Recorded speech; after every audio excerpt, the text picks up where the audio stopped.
L'actualité politique, toujours dans ce journal avec les vœux du Front National qui avait lieu hier à Lille. Le chef de file du FN lillois, Éric Dily, n'avait certainement pas choisi au hasard la date d'hier dans le calendrier politique régional. Il en a donc profité pour mettre en avant le programme présidentiel du parti et notamment concernant le pouvoir d'achat. Il est revenu sur cette proposition phare de Marine Le Pen d'augmenter les salaires de 200 €.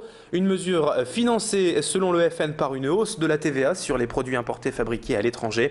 Éric Dily a également confirmé que le Parti national avait du mal à rassembler les 500 signatures. Marine Le Pen ne serait aujourd'hui qu'à 250 engagements et le parti frontiste de dénoncer donc des pressions de la part du PS et de l'UMP contre les élus locaux. Écoutez justement à ce sujet de ces fameuses signatures, Éric Dily au micro de Pierre Beauvillain.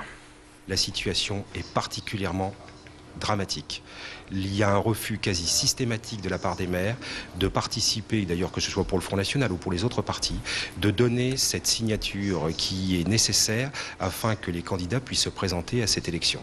Donc je pense qu'on va au-devant, si la situation ne changeait pas, on va au-devant d'une grave crise de nos institutions parce que c'est un véritable déni de démocratie qui se passerait dans notre pays. Il est inimaginable qu'une candidate qui représente entre 20 et 30% des intentions de vote puisse être expulsée par une mesure pareille de l'élection présidentielle.